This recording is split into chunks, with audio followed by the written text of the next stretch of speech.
Hello, everybody, and welcome in to another episode of the Couch GMs podcast. It is Monday, January 19th, 2025. I'm your host, George Kurt, joined by the one and only Cody Roadcap. Cody, how you doing here this week? I'm doing really well because the Detroit Pistons, we're not talking about football today, we're talking about basketball, announced today have their first NBA All-Star starter since 2009 when it was Allen Iverson. Yep, George doesn't watch What a basketball. fact that is. So shout out Cade Cunningham, number one team in the East, being an All-Star starter. He's been an All-Star before, but getting the starter prestige is a big deal. So does the NBA do it like other sports where they have to have one person from every team on an all-star squad? No, not even a little bit. Okay. This is probably like the Pistons like third All-Star, with Cade being now in his second since 2009. Impressive. Okay. I learned something about basketball today. Hope you all did too, but we are going to actually talk football. Make sure you're following us at the Couch GMs, Facebook, X, Instagram, and TikTok to get even more to do from the show here. You can always drop us DMs or questions in our chat Mondays and Thursdays at 6:30 East on Facebook, YouTube, and Twitch. It was a busy weekend for multiple reasons. Cody, why don't we see what's happening?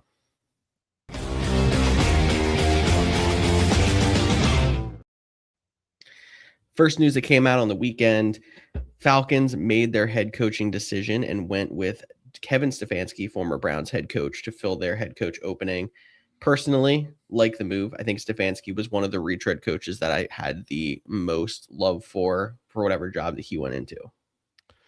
The only thing I don't like about this move is he has struggled with revolving doors of quarterbacks in Cleveland, and we don't have much more clarity, which is a big task for a lot of teams. In Atlanta, like he's had some good seasons. Like his best quarterback was Baker Mayfield in Cleveland when they made the playoffs and stuff like that. One of the years he won Coach of the Year. But that would be the only thing I don't like. Like he doesn't have the track record with quarterbacks, and I think that's an important connection. Maybe he went in saying, "Hey, man, I really like what I've seen from Michael Penix," or maybe he's like, "Hey, I got a lot out of Joe Flacco. I can get a lot out of Kirk Cousins." They have a chemistry history before, so I think it makes it a fascinating decision. But I do understand why there is some trepidation from some Falcons fans about this hire. Yeah, the quarterback situation is actually a really good point. It's hard to tell how much Kirk has left in the tank because, I mean, he looked bad previously, and then the end of this year when he came in for the injury for Penix, he actually looked pretty good. You know, jury's out on if Penix is going to be there long-term or not. And they don't really have the ammo to go get a quarterback in the draft unless they really mortgage the future. So it's a tough spot, kind of regardless of the coach you ended up with, because I think that they might be able to get another year or two out of Kirk. I don't mind the move, but I get what you're saying about him maybe even not being able to doing a great job of helping to find the future at quarterback. Because, I mean, it was the Browns' fault that they traded away Baker. Honestly, I think they would be in a totally different situation as a franchise right now if they kept him. But that's another story. Yeah, and like they don't have first round pick, so it's probably, like you said, going to be Penix, going to be Kirk, and then if it all falls apart, like I don't feel like he's going to be a one and done. I mean, situation. I mean, they did lock him up for 5 years, but that offensive power around them, you expect him to be better for sure. And maybe he can get the most out of it. I know they really wanted to keep their DC as well, which he said, okay, yeah, we can keep him. So they were one game out from winning the division this past year, although that was at 8-9. So they have some up and up, but once again, I'll probably be on the Falcons bandwagon coming into the season and pick them in our prediction show just for them to look like the worst team in the first month of the season again. So, man, there's something to it though, because that division's still not good. We could argue at the end of the season, the best team in that division might have been the Saints, and they were last. Yeah, that division is like just intriguing. Like it's not intriguingly good, but it's just intriguing. It's intriguingly mediocre. You can watch like head-to-heads for some great games, but when it comes to actual like good football play, you're probably going to look elsewhere. Yeah. But we'll see how he builds his staff there and what kind of things they have with the quarterback position going forward in Atlanta. The other head coaching news actually came out today where the Dolphins announced they're hiring Jeff Hafley, former Green Bay Packers defensive coordinator, to be their next head coach. And as Cody mentioned to me before the show, he seemed like he was the non-retread, so the non-former head coach kind of get another job. That was like the top of the list. So fresh head coach for Miami, and I know there was some mixed reactions out of the Miami faithful for this one. Yeah, and I can understand why. Like they went and got a Green Bay front office person as their GM, and then they turn around and hire the Green Bay defensive coordinator. Like there's definitely some concerns. I encourage you all to, whenever it comes out, to watch the Dolphins press conference. Listening to Jeff Hafley is a guy you want to play for. Does that translate into being a head coach? Nope, not at all. But it could. I mean, look at Dan Campbell, for example. Yes, to some degree. I mean, it's a guy you want to play for. He struggled, got Ben Johnson. They were really good, missed the playoffs without him. Maybe not a good example to try to make a point about a division but rival to a Packers fan. I will say Dan Campbell came in, embraced the Detroit mentality, brought them back to relevance. Like, obviously, I was being some facetious because we're talking, Oh, it's true. It's true. But he would be a great example of a guy that comes in. I think that defense is going to be fun to watch. I think he knows how to get a lot out of, the players. He's going to be a really fun name over the course. And I think the big question is who's going to be his offensive coordinator. Does that come from Green Bay as well? Do they go outside? Obviously, Mike McDaniel's not coming back to Miami to be the OC. But who can they get for offensive coordinator? Who are his connections? Because that's going to be the big thing. Like, he's coached a lot of the NFL on the defensive side, but his previous head coaching experience was in college football. So doesn't necessarily translate. And, the NFL is all about those connections. You never know, though, depending on where they end up going at the quarterback position, if he tries to find a coordinator or head coach from the college level for somebody that lines up with a quarterback that ends up on their roster. I know this seems like a stretch. It's really all speculative too, because I feel like this quarterback class has one stud and a bunch of like middling guys, and we don't know exactly what's happening with Tua, for example, but there could be a chance he goes to the college ranks and gets someone familiar with a quarterback. We know who their quarterback's going to be, though.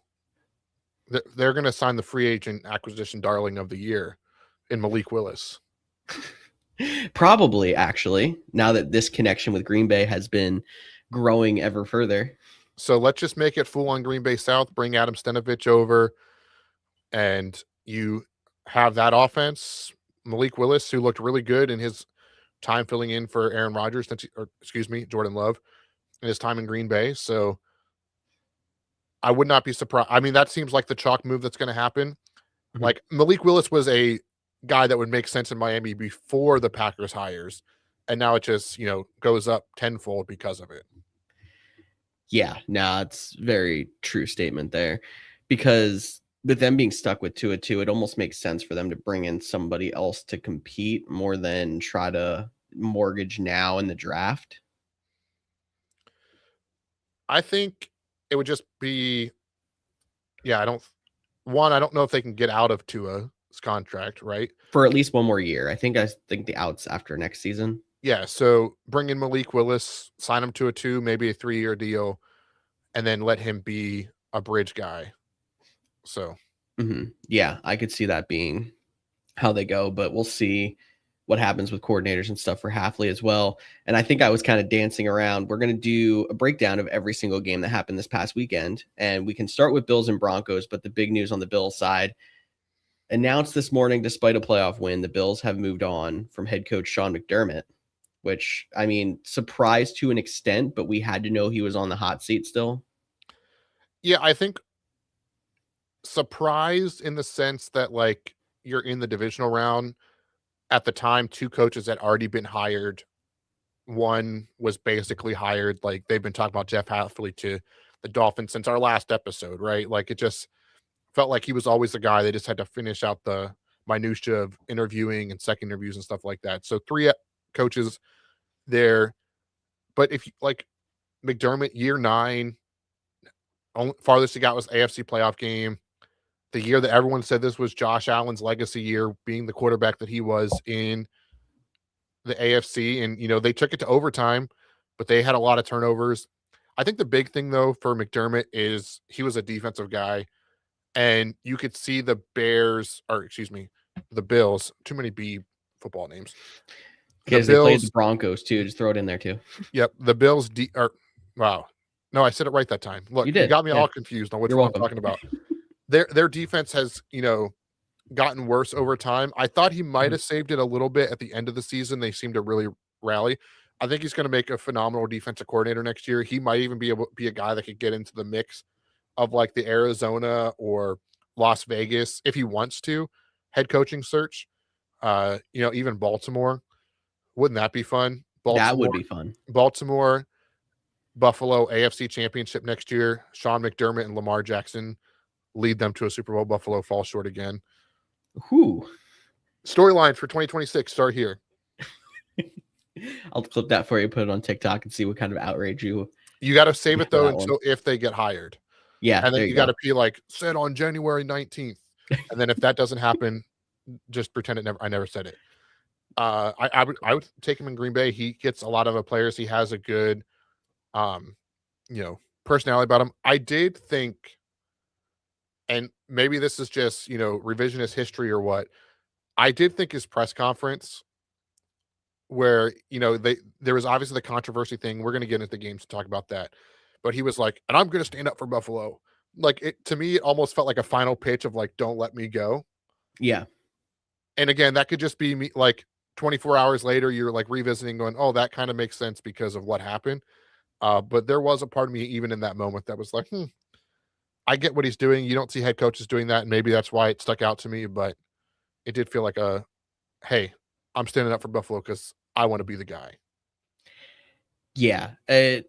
Yeah. I think he knew there was writing on the wall, but it's tough seeing somebody get fired after they win a playoff game. I can only remember one other time where that happened, and I believe that was the Titans when they then in that cycle hired Mike Vrabel.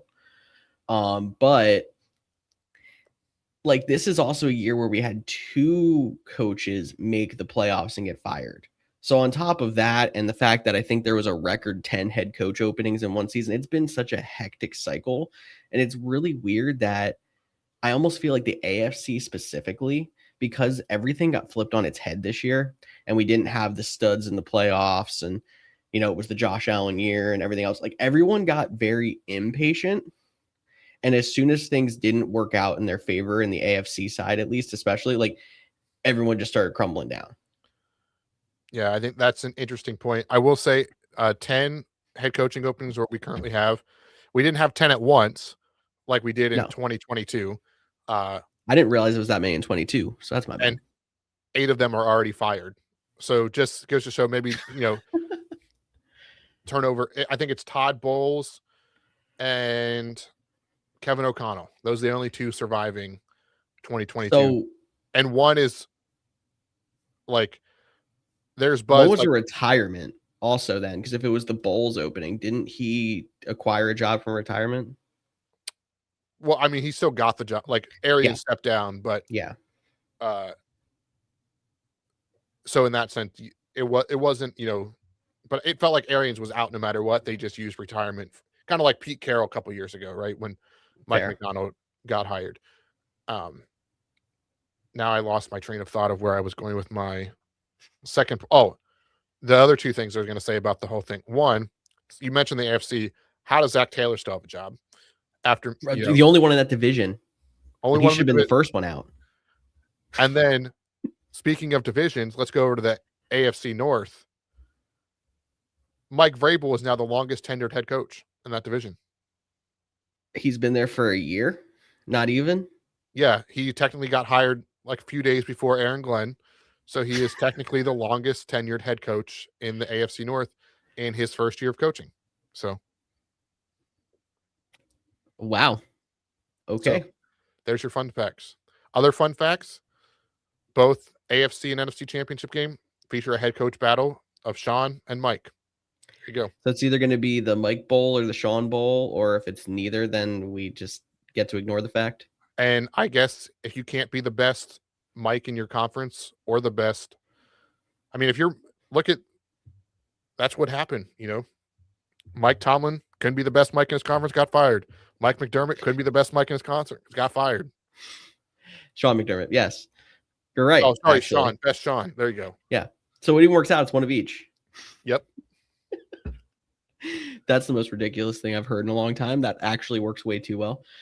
So I never realized how many Seans and Mikes were head coaches. Right? Know what to name my kid one day.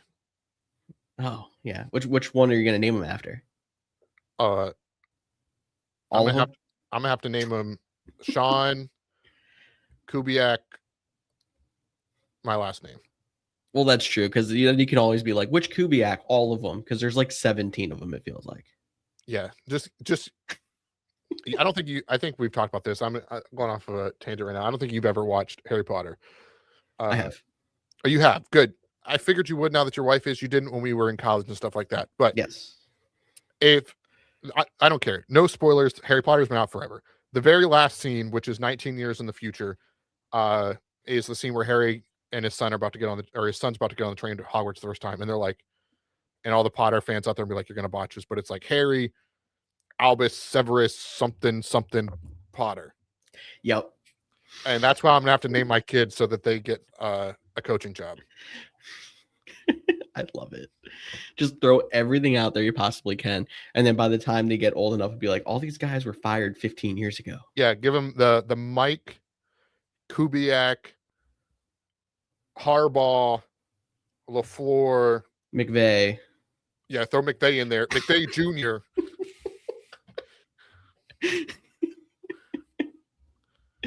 Actually, we're gonna put the Sean McVay Jr. Harbaugh LaFleur Shula. Nice. I like it. I'll let your wife know. That's Lombardi. the plan. Just he still has to put the Packers fan in there. And then this is a great tangent. We'll throw on all one in there. Bob Cooter. That's how we're gonna end it. I'm looking forward to him being the offensive coordinator of the Philadelphia Eagles. That's gonna be a great time. Maybe we'll see. Yeah. Anyway, I think we should get to games. That was a really good coach talk, some good Harry Potter talk, even thrown in there. Before we do we should just mention, we don't talk about it. The Lions did hire their OC from the Cardinals. It's not Mike McDaniel. That's also been met with mixed reviews on like he got a lot out of Jacoby Brissett and Michael Williams, but the run game fell apart. But can Jahmyr Gibbs make up for it? So one OC job is off the table. They also have a head coach that could potentially be a play caller, so you don't really know what's going to happen in Detroit. I think Dan Campbell prefers not to be the play caller. Agreed, but he could. So, all right, let's go back to Saturday. Look at game 1, Bills at Broncos. Obviously, Broncos coming out on top, and it led to the whole fire of the Sean McDermott from the Bills. But another heartbreaker for Josh Allen, and it was honestly tough to watch his postseason, his post-game press conference where he was crying, saying, I can't believe I let the guys down. Yeah, I mean, it was tough. People have talked about it being his legacy. I mean, he's still going to be really good. He's going to get a fun new head coach, hopefully, whether it's on the offensive, defensive side. They might go defense again if they're like, you have to keep Joe Brady. Maybe they just try to lock in Joe Brady. Maybe they try to get an offensive guy to like build the end of Josh Allen's prime with. Have to wait and see. But yeah, it was definitely a tough one. And I get why he felt like he lost the guy. He had some pretty bad turnovers. I think the worst one, which was trying to do too much before halftime and basically was a 10-point swing in a game that went to overtime. Yeah, 100%. That was the one that kind of stood out. And it's kind of what Josh Allen's been known for in his career, which is really sad to see. But he's not the only one. Like, I think him and Lamar have a lot of parallels when it comes to just those silly mistakes in big games when they can make every play in the book and even some you don't think are possible, but they just been coming up short in the protecting the ball department, if nothing else, even in key games. And I'm interested to see if even if they go defensive head coach, it's got to, like, if it's somebody that's just got to, feed fundamentals into Josh Allen, be like, you don't have to do too much. because Yeah. that's the one thing they haven't been able to get through his head with the previous coaching staff. And while I do think there's a good chance that Joe Brady ends up getting the job, and part of this was to keep Brady in house, I don't know if that's the right move for Allen moving forward, because I think they need a voice in there that's going to be able to break through him, unlike has been happening before. I mean, I would push back on that a little bit. We've seen a lot of the silly turnovers, so to speak, in the regular season. But in the Mhm. postseason, he was doing a lot better. He almost got it wasn't a complete broadcaster jinx, but right before halftime, I think he threw an interception, and they were like, that was like his first turnover in like 470 plus plays in the playoffs or something like that, or first time. Wow. Like he had been super, and then the floodgates happened. Another pick, the fumble before halftime. Like it wasn't a great game. The Bills almost, overcame the adversity. Obviously, the Broncos got the win, but they also had a heartbreaking loss in a play that nobody saw happen. A guy that did a post game interview didn't say anything about his ankle hurting. Goes in and says, "Hey, my ankle hurts. Let's get an X-ray." Ends up fracturing it, out for the season. In Bo Nix, brutal blow for the Denver Broncos. I literally had to check my calendar. I'm like, is it April 1st for some reason? Because it felt wrong to have Sean Payton just go on the podium and be like, oh, Bo broke his ankle. He's out. I'm like, I saw him walk off the field after his press conference on social media, and he didn't even have a limp. There was never any indication that it happened. I was completely dumbfounded, but it's not only a big blow to the Broncos, obviously, but a big blow to, football fans now that we get to see an AFC championship game without him and with Jarrett Stidham. Yeah, for sure. I know Sean Payton talked more about it today, I believe. And he said that when he came over after a timeout or something like that, they were he had made oh, be careful, my ankle hurts kind of thing. But he powered through it. Um, and the other thing I will say about this whole situation, Nick Foles coming from the top rope, Yep. talking about how the Patriots don't play well in championship type games with backup quarterbacks was, just a little bit of fantastic motivation that the Broncos probably needed. Nick Foles is a legend, BDN for the win. But we can even go a bit further into this game. And before the final drive even happened, we had the deep ball that Josh Allen threw to Brandon Cooks. He made the catch going to the ground, and then a Broncos DB comes up with the ball on the other side, and they call it an interception. So I feel like we have to break this down. And what is your opinion? Was it a catch? Was it a pick? All right. I'm going to first put out there that I 100% agree that there is inconsistency across the NFL when it comes to these calls. However, and I think what was called on the field did play a factor into this situation. This was not overturned. It was called an interception on the field. Yeah. And when you watch the play, my initial reaction was, that's an interception. But it comes back to the whole what constitutes going to the ground, right? Like he jumped in the air and never had footing and fell to the ground. So he had to go to the ground and survive the catch, right? And the ball never touched the ground. So there's no way you can call it incomplete, right? So it has to be their catch offense, catch defense. There is a little bit of a bobble. So then you fall into that gray area of, is going to the down once he hits the knee? Does he have to then survive the ground? Like I said, my initial reaction when I saw the play was that's an interception. I still think they got the call right. I would be livid as a fan, though. Oh, agreed 100%. I'd be livid as a fan too. And I mean, we can talk deeper about this one later, but we can also contrast this to the Rams-Bears game with Devontae Adams, where he had a kind of similar play that was called a catch and then down by contact before a fumble. But he wasn't falling to the ground. Exactly. That was going to be my difference. So Cooks never got the footing, like you said. So at that point, in a catch, you have to survive the ground. He didn't survive the ground because as soon as he hit the ground, it was the ball got popped out to the defender. So I agree. I think they got the call right. And I do think the call on the field had a little something to do with it. It would have been a lot harder for them to overturn that to an interception if they called it a catch. But, initially and through replay, everything else, I still agree that was an interception. The difference in the Davante Adams play, which is what a lot of Bills fans are arguing, like, why was this not the same? Adams caught the ball, had 2 feet down, engaged with a defender. The knee went down, and then it popped out. Yeah, I consider that 2 in a football. it wasn't a 2 in a football move, right? Like, I guess that would be 2 in a football move. I know some people are like, what was the football move? And you're saying engage the defender, which I think you're absolutely right on. He wasn't, it was, he at least established that he wasn't falling to the ground. Yes. Now, where I think this whole, and maybe this is where it goes incomplete with the whole Bengals, wow, am I struggling with AFC teams this year? Bills, Broncos. I threw another B team in there. Bills, Broncos. How does this play get ruled if it's on the sideline and by the time the Broncos player gets it, he's out of bounds?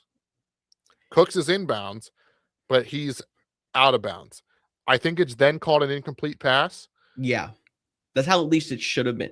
Because consistent with how it was called in this situation, it would have been incomplete on the other side. Because then when the person finally had possession, they were out of bounds. I think if you also want a fun one to, since we're talking about this, we did have a fan over on Twitch throw it up. Would you compare that play to the Dez Bryant catch fumble in Green Bay? I'm Tough not going to, because the catch rule was different then. and it wasn't a catch fumble. It was just, it was incomplete. Yeah. Under the old catch rule, that was incomplete. Under the new catch rule, it was a catch. Yeah, but to the same thing, it would be a catch because they would give this extending of the arms as a football move. But I think on the same, like, when did he establish that he wasn't falling to the ground? Right? Like, That's I think where we still have the surviving the ground rule, which is why it didn't. So that's the whole interesting thing there. I get it's frustrating. Games don't typically come down to one play. They're, a multitude of plays together. I think they got it right. And the last thing I'll say is, and I do this too, so this is like, listen to what I'm saying, not do what I do. But at some point, just like we have to get the rules analyst out of the booth. Like, I'm tired of hearing them overcorrect thing and overanalyze things. Making like the instant gratification of like slow-mo and screenshots on Twitter is like the next thing that's got to go. Like, taking a screenshot of Brandon Cook's knee down and seeing the play unfold as it happens isn't, conclusive one way or the other. Very true. Because you can't tell was he, did he get the 2 feet down before he was falling? Like, all these things are really important that you're getting no context on when you're just showing a screenshot. And then the other thing I'll at least give the TV crew credit for during that whole entire thing, they had talked about when they were showing all the slow-mo replays, we have to at least show you a few angles in full speed because it looks completely different in full speed. Yes.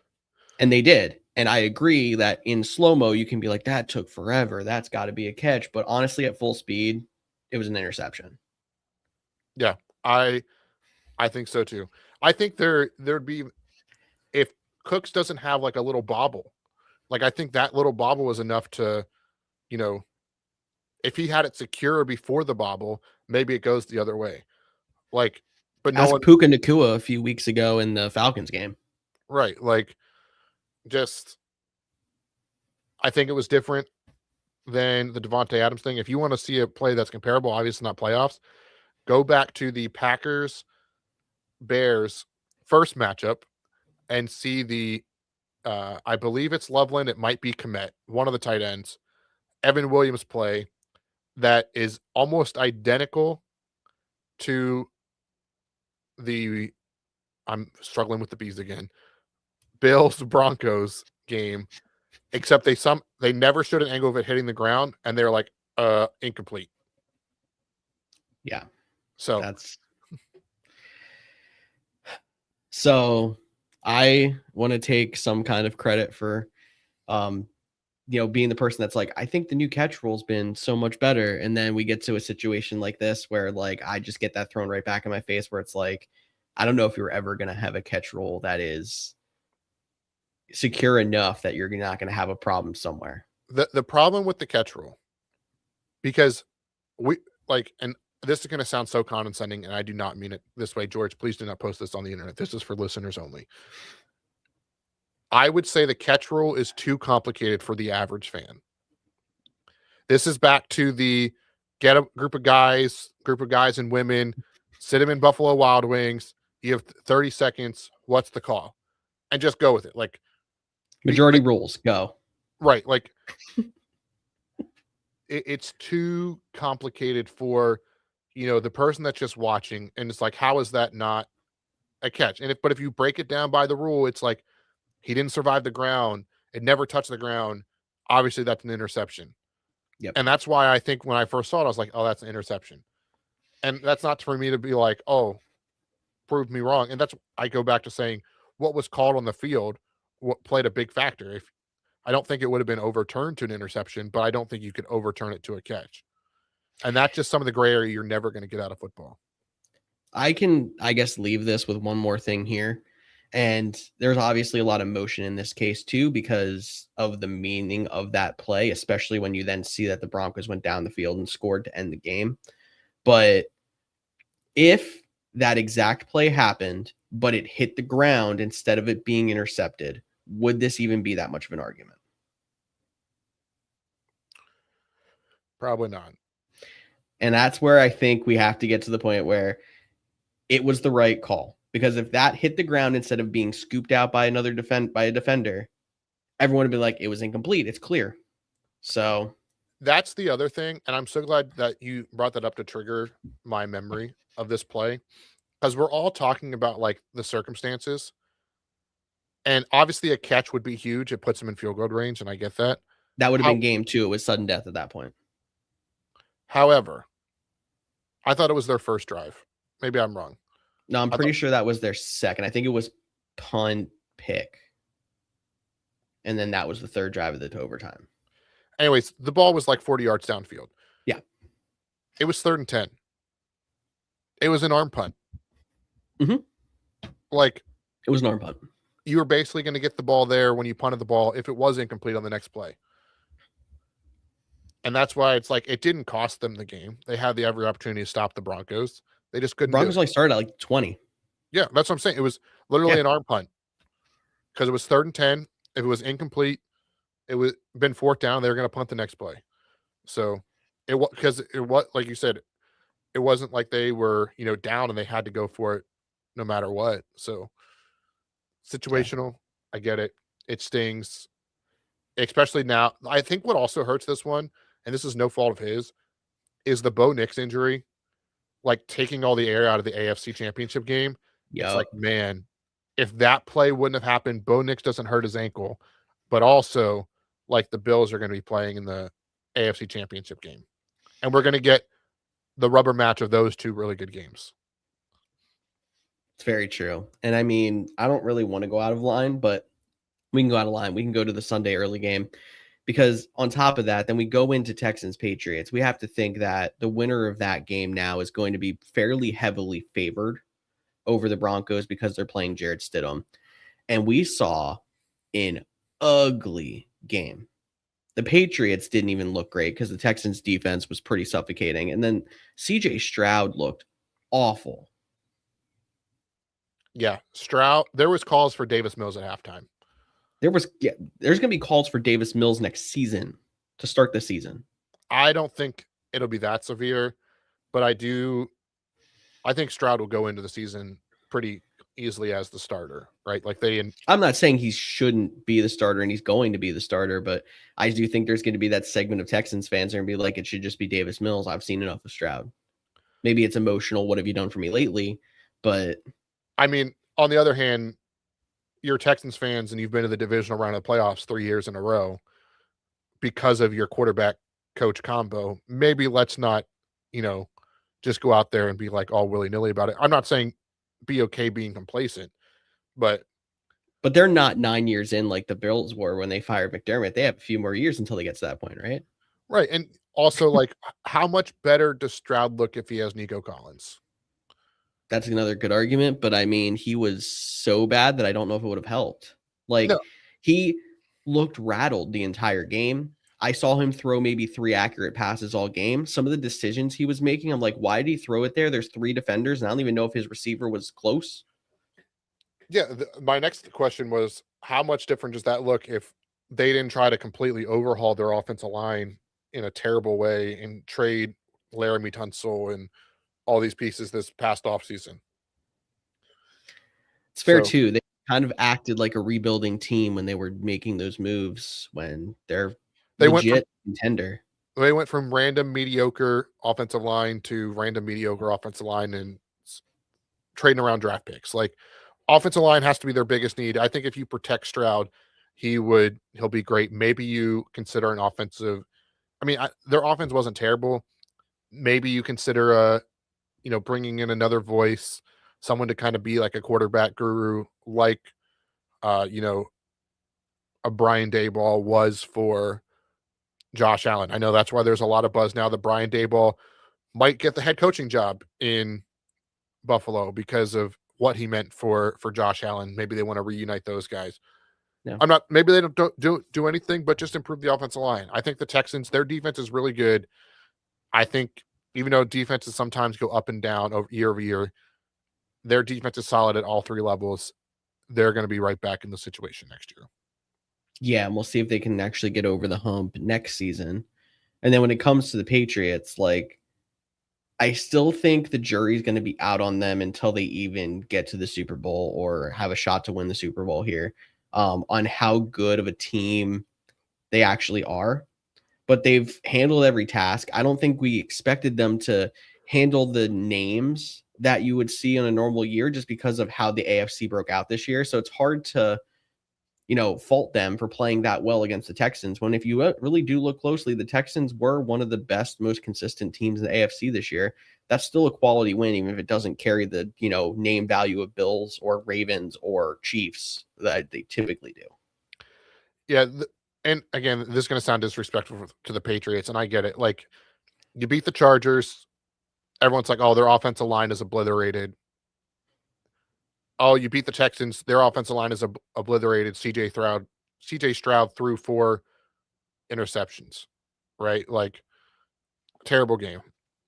And you got to give them credit for doing that. I would be very interested to see them against this Broncos team.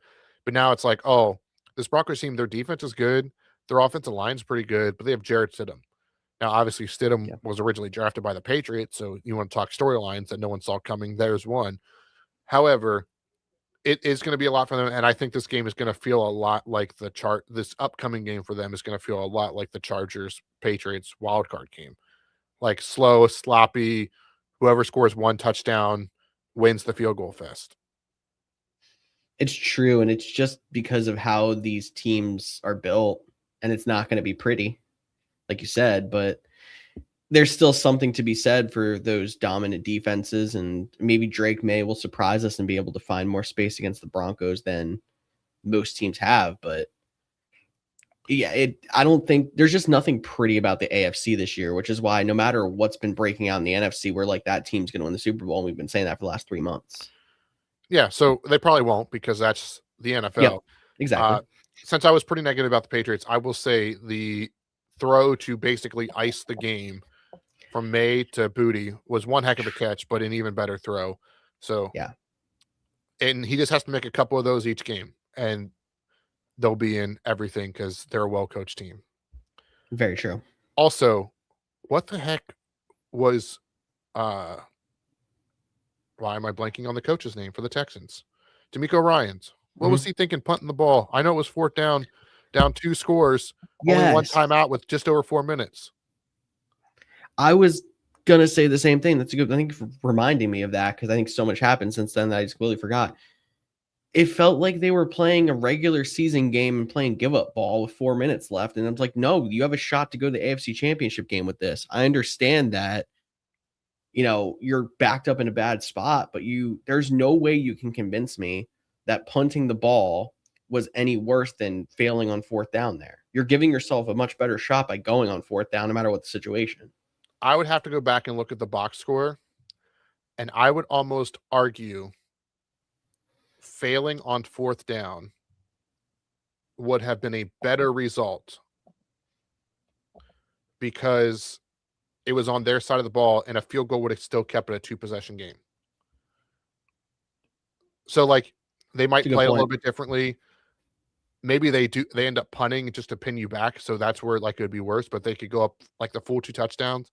Because I think it was only 13 points. I think it would put it 16. Maybe it would have been 15 to 18. And that's why you had to punt, because you had to keep it a 2-possession game and you trust your defense, which understandably so, like, their defense is really good, but just time wasn't in your favor. You had to score twice. I still think to the extent you can try to play like the whole, you can't give them the field goal there, but I can also argue by you punting with the little bit of time that you have left, you don't have a shot whether you fail or punt, but you do have a shot if you convert. So your only shot at winning is trying to convert. Yeah.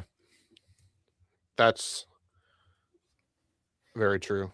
Yeah, Yeah. I mean, they only ended up winning by 12. So, and So they didn't 15, score, so it would have been 15. So it's not even 2 touchdowns and 2 twos. It's 2 touchdown, 1 2. Correct. And an extra point. But yeah. I don't know. That one confused me as well. And it's got to be frustrating. I mean, like I said, I don't think the Texans had much of a shot at that point in the game regardless, but it's got to be frustrating as a Texans fan to almost feel like your team gave up in that point. Yeah, I was trying to see.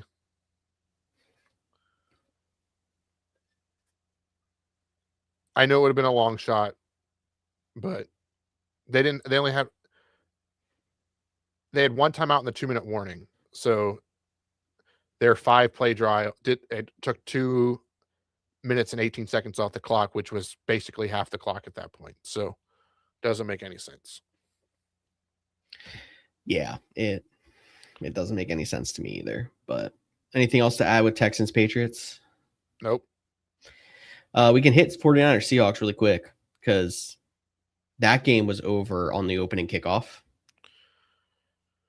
Yeah, what an acquisition Rashid Shaheed has been for the Seattle Seahawks. I liked the guy in New Orleans, but did I think he was going to make that much of an impact on a potential Super Bowl winner? No. No, and like he's made a couple plays on offense, but his big thing has been what he's brought to that special teams and his return ability, which has been huge. So, yeah, the Seahawks have looked really good. They're going to go as far as Sam Darnold will take him, and this year Sam Darnold looks like he's going to take him all the way. So that's the only thing, the injuries finally caught up to the 49ers. They were outmatched. The Seahawks look really good.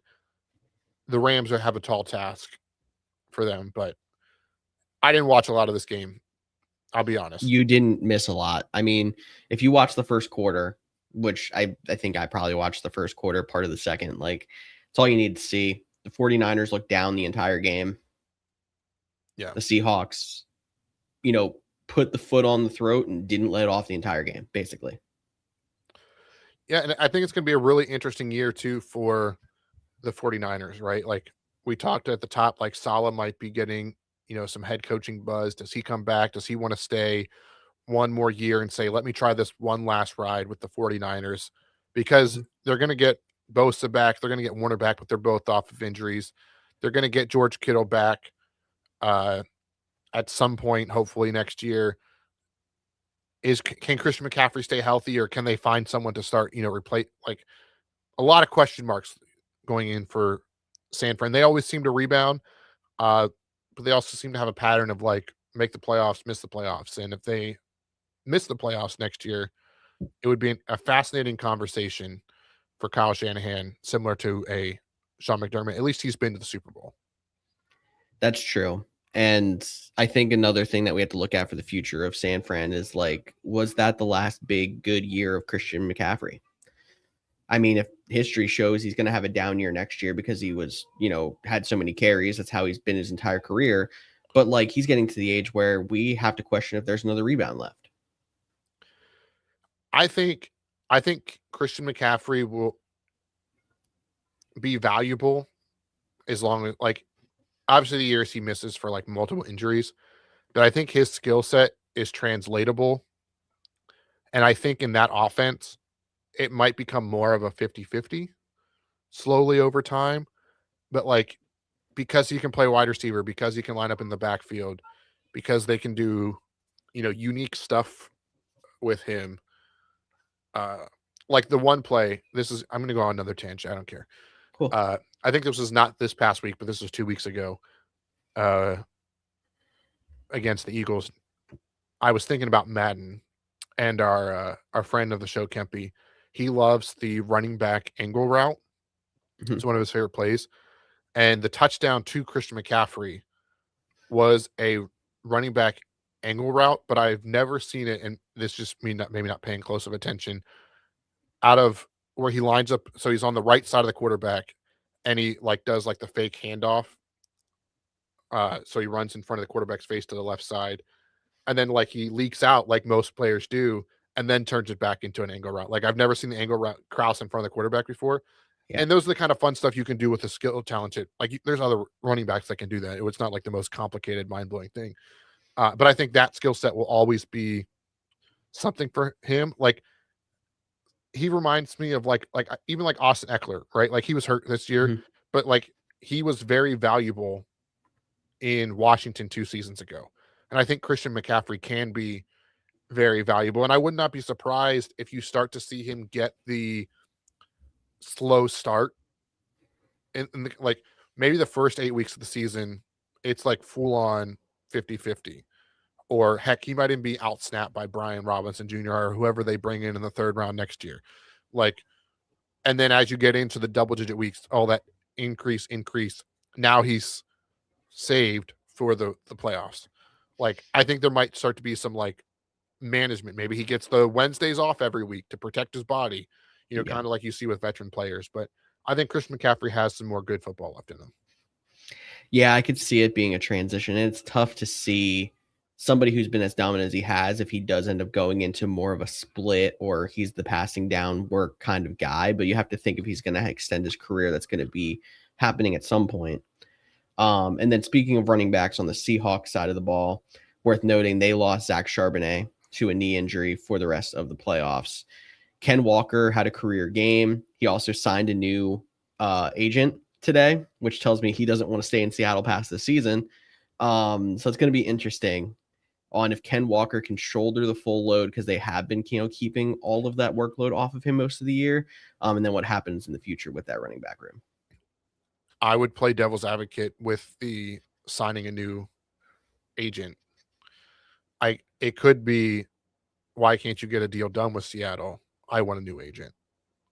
Like I think it could be that. It could be. So, but Ken Walker.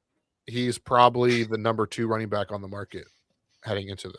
It's a really good free agency running back. Well, I shouldn't say really good. It's not the Saquon, Josh Jacobs, Aaron Jones, DeAndre Swift class. That was an anomaly. But you're going to have the Breece Hall, Ken Walker, Rico Dowdle, like a lot of really good running backs. Javonte Williams, like, yeah, some of them will end up getting re-signed, but it'll be a solid running back class in free agency. And we have plenty of time to talk about that as we move into the off season.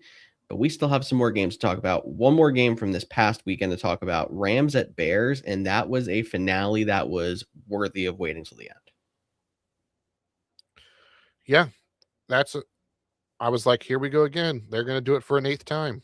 I thought the same exact thing. I can't believe it.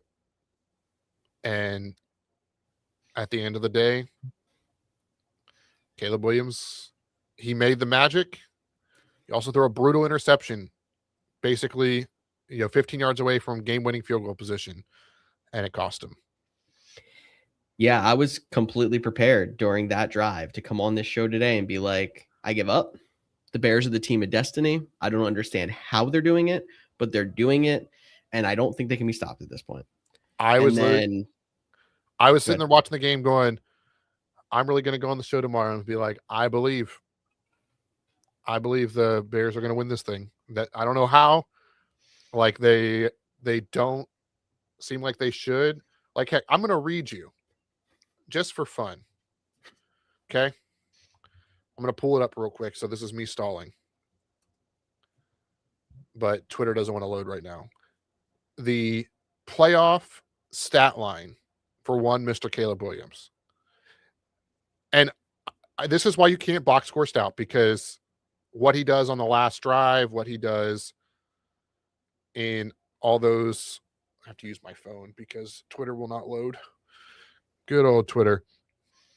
Last drives, the plays, like, I mean, we could talk about that Hail Mary-esque 14-yard touchdown that he threw from the 45. ridiculous.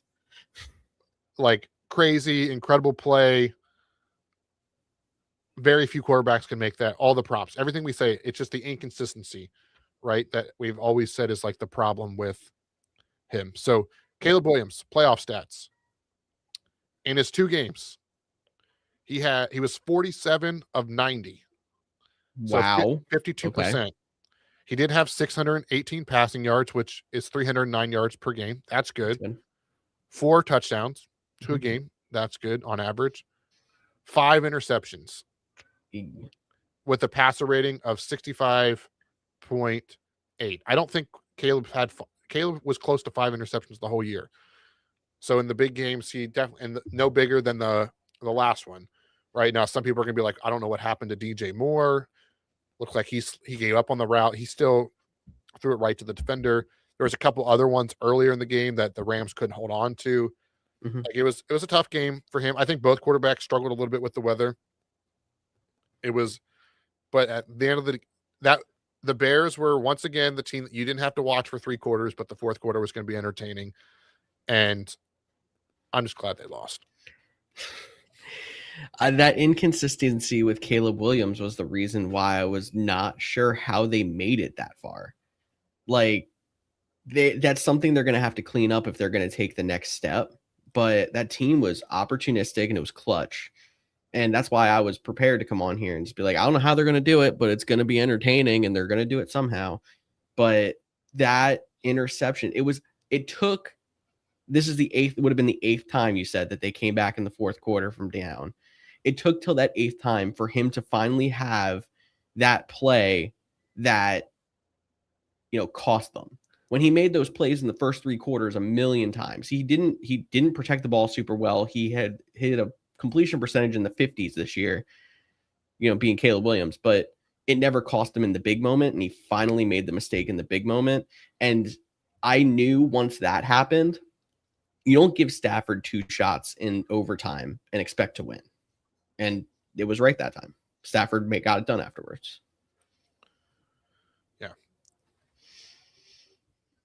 So I think it's very fascinating. The Bears are going to be a team that's going to be around for a while. They have, Ben Johnson's good. Caleb has some ability that's going to make games fun. Like, if they end up missing the playoffs next year because they lose a lot of close games, that's just regression. If they find a way to do it again or, not fall behind early, they have the talent to do that too. So they'll be a fun team. It was a fun game. It did make my heart smile just a little bit that the big play in overtime that set up the Rams was Stafford to Devontae Adams with one beautiful catch and one incredible throw, right hash to left sideline on an out route in the perfect spot. Just layered it over a defender too. Just 2 NFC North, ex-NFC North players just giving the Bears a goodbye. It was just beautiful. Something poetic about it, isn't there? For sure. But Rams, I know we talked just about the Seahawks, how legit they were, how easily they handled San Francisco. I don't think the Rams are going down that easy. And that game next week is going to be entertaining. Yeah. I mean, that game in Seattle is going to be, think about their last game. The 2-point conversion that was the coming down to the wire. That game basically decided that this game is going to be played in. I think the Rams losing to the Falcons actually ended up them not even being in contention for the 1 seed. But that game might be played differently if, the Rams come out on top, so to speak, on how everything pans out. So should be a lot of fun. Probably going to be the game that's better than the Super Bowl, but that's just hyperbole, maybe, hopefully. Maybe, for sure. I'll leave you with this stat with Rams Seahawks. They split their season series 1-1. Points scored in those games, Ram had 58, Seahawks had 57. That's 1 point off. Total yards in the two games, Rams had 830, Seahawks had 829. 1 yard difference. These two teams were evenly matched. Yeah. And I think, obviously playing going on the road 3 times in a row and winning, I think that's going to give the edge to Seattle. For sure. I think it's also helped Seattle that they had the extra day of rest, which is one of the benefits of the 1 seeds playing on Saturday. The Rams also had to play basically a 5th quarter in this past game. Now they'll have a whole week, but the rest advantage will be big. I think it'll go down to the wire. And this would be back. I guess no, because it was Ram. I was thinking this would have been back-to-back NFC Championship games for the Rams, but they lost in the divisional round to the Eagles last year. I was thinking they were the win to get in the Super Bowl, but can they get further than last year is the real question. No, for sure, right there. Yeah, no, I don't know why I saw a text message that came through that was completely unrelated to this. It said, do we get a third overtime game? Like, did the Rams go to overtime against the Panthers? Would have been funny. It would have, but I think that anything else you want to talk about this game?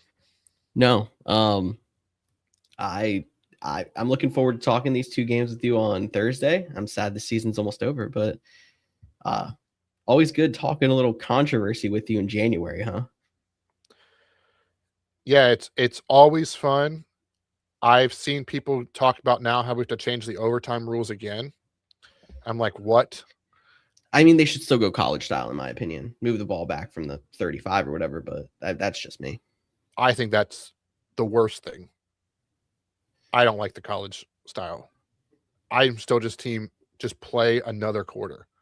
Stop with the who does this, who does that. And if you want to keep it for that in the regular season, but in the postseason, just play 15 minutes. Go from there. I could see that. And yeah, in the postseason, it'd be a much better measuring stick. I mean, they kind of already do that because if it ends in a tie after 1, they just keep playing and add 15 more minutes on the clock. But it's still sudden death. It's not like they have to. The clock is not the determining factor at the end of the game. But what I'm saying is after the first overtime, it's not like they go to coin flip and read. It just picks up. I think they flip sides after 2 overtimes, like halftime. But I don't think we've ever gotten that far. I think they flip after. I think it's played like a normal game. Yeah. They flip after each quarter. I think if it ever got through 2 and we were still tied, we would have a halftime. We'd have a halftime and we would go to the other team starting the ball with the new. Yeah. Yeah, it would be the 3rd overtime. So we'll see that happen someday. Just play the quarter. But yeah, last question before we go. Mm-hmm. Indiana, Miami. Who you got? Oh, everything in me says Indiana because they were the better team all year, but I feel like this Miami Magic run, I'm drinking the juice a little bit. I'm gonna go Miami. Interesting. I'm gonna stick with Indiana. I believe be the first team to ever go 16-0 because of the new college football playoff situation. Those guys playing a full NFL season. Look at them getting ready for the draft. Indiana has a really good team. Although I do believe, and I'm just double checking this, the national championship game, I believe, is being played in Miami. Home field advantage. We're not going to have it in the NFL this year because San Fran got knocked out, but we've seen it before. Yeah, they're playing at Hard Rock, so they're playing home field advantage for Miami. The 10 seed versus the 1 seed.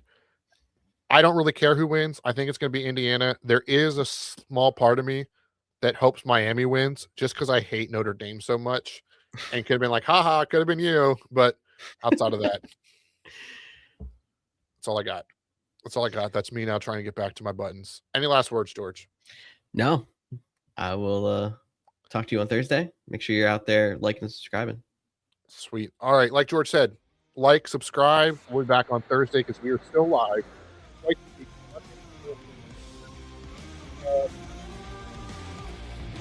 YouTube and Twitch for the shows. You can watch them on YouTube, or you can watch them anywhere after. But if you like the podcast format, we're in the podcast feeds the next morning. Appreciate if you subscribe, do all that fun stuff, or just hit us up with social media with your daily fantasy questions, or got a fun bet you're hitting. We'd love to hear it on all the social media platforms at the Couch GMs. I'm Cody Roadcap. That's George Kurtz. We'll talk to you all on Thursday.